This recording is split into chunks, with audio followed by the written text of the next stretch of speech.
कालीन सूत्र प्रारंभ हो चुका है। आइए, क्योंकि तीसरी बार मैं आप लोगों के मध्य में उपस्थित हुई हूँ, तो कुछ भजन मैंने पहले भी सुनाए थे और मेरे भाइयों की इच्छा है कि उनमें से एक भजन मैं आपको सुनाऊं। और देखो, ये है, कुछ लोग कहते हैं वो भजन नहीं आने चाहिए, कुछ कह करके सुनते हैं, वही वाले सुना दो। तो इसलिए एक बात कहना चाहूंगी, हम इस मंच पर बैठ करके प्रयास करते हैं कि कुछ ऐसी बातें आपको बताएं जो जीवन में काम आए।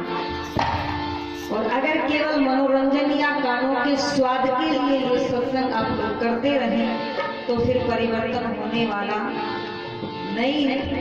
कुछ लोगों को चुटकुले पसंद होते हैं, कुछ लोगों को रागनी पसंद होती है, कुछ लोगों को वही जो भजन सुने हैं वही पसंद होते हैं, कुछ ज्यादा विद्वान हो जाते हैं, उनको नए नए चाहिए होते हैं। पर मैं निवेदन कर दूं, संतुष्टि तो लोगों को ईश्वर से भी नहीं है, वो तो उसमें भी कमियां निकालते हैं। एक कहने लगा, दो मित्र चले जा रहे थे, एक कहने लगा, भाई भगवान ने सृष्टि बढ़िया नहीं बनाई, और जब बना रहा था तो मुझसे पूछ लेता तो ज्यादा अच्छा रहता। ये कहने लगा, क्यों? फिर भजन सुनाऊंगी जो आप सुनना चाहते हैं, आपकी इच्छा का। इसने कहा, भाई ऐसा क्यों बोल रहे हैं, भगवान ने सब कुछ वस्तु देख करके बनाई है, सारी पूर्ण है। बोले नहीं, ये देख कद्दू की बेल कितनी नाजुक, कितनी कमजोर, और भगवान में अकल नाम की चीज नहीं।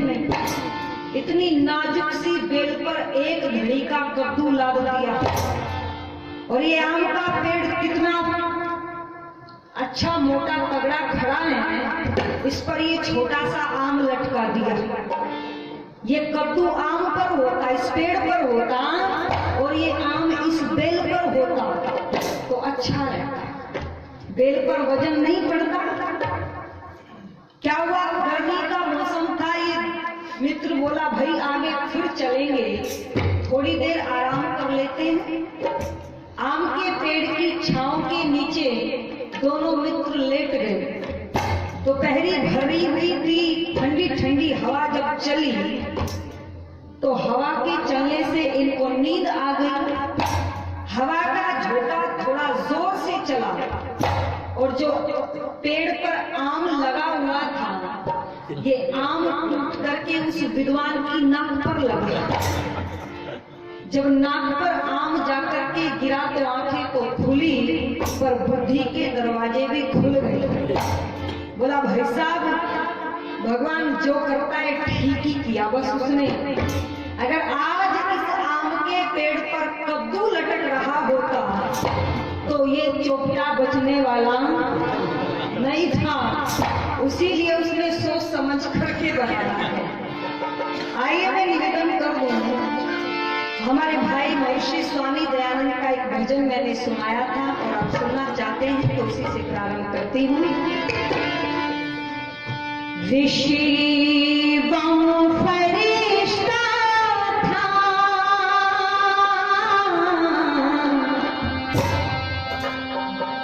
दिलों को करार दे गया।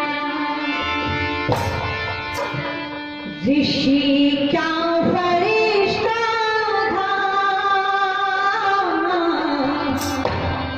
दिलों को करार दे गया। ऋषि क्या फरिश्ता था, दिलों को करार दे गया। उजड़े चेहरे को महक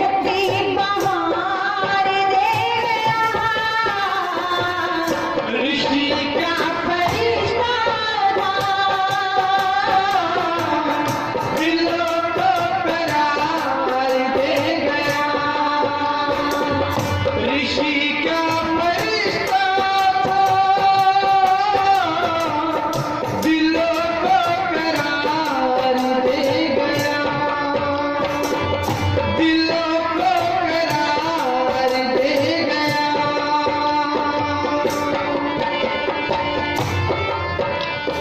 फिर भी नहीं जग ने समझा था सितम उस पर क्या क्या।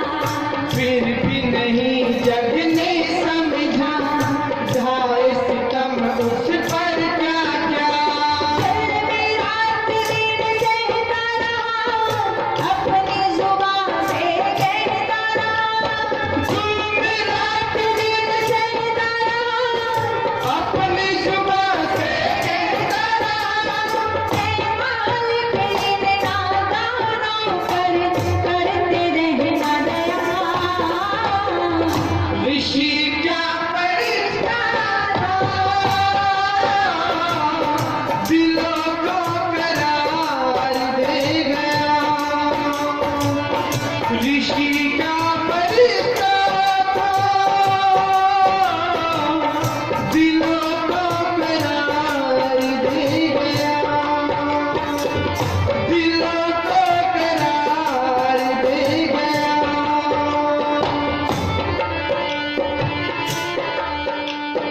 मात पिता को छोड़ दिया घर से नाता तोड़ दिया।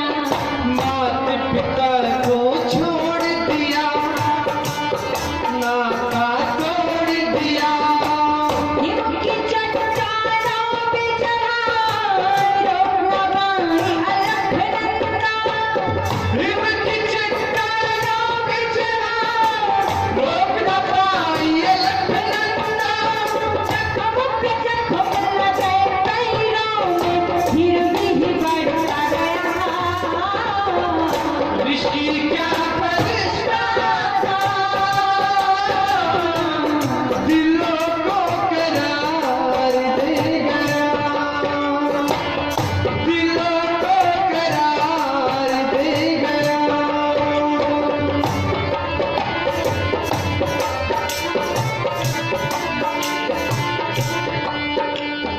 मंदिर चर्च मीनारों में धर्म था बंद विचारों में। मंदिर चर्च मीनारों में धर्म का बंद विचारों में।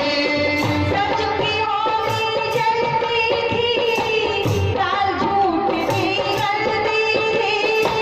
सच की होली जलती थी, दाल झूठ की गलती थी। पंथों ने आकर के खोला अध्याय नया। ऋषि क्या फरिश्ता था, दिलों को करार दे गया। ऋषि क्या फरिश्ता था, दिलों को करार दे गया। दिलों को करार दे गया।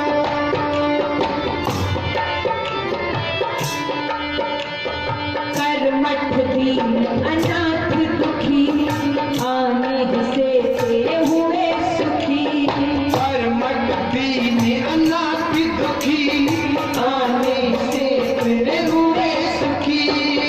विधवाओं की मांग सकी वेदों की शहनाई बजी। विधवाओं की मांग सकी वेदों की शहनाई बजी।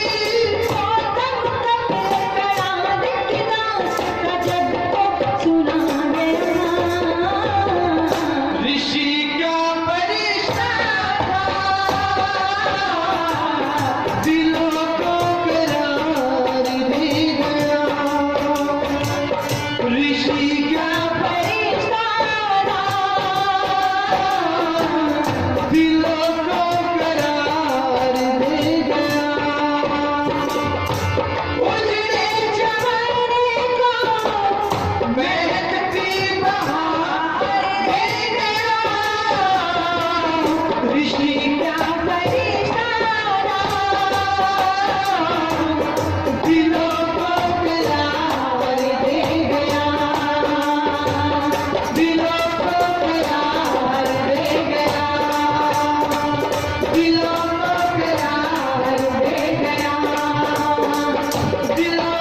कोषाध्यक्ष हैं और जिनके संपर्क सूत्र से आप जैसे प्रबुद्ध जनों का दर्शन करने का सौभाग्य प्राप्त हुआ है, 50 रुपए देकर के श्री ओमपाल जी सम्मान कर रहे हैं। आपका मैं धन्यवाद करती हूँ।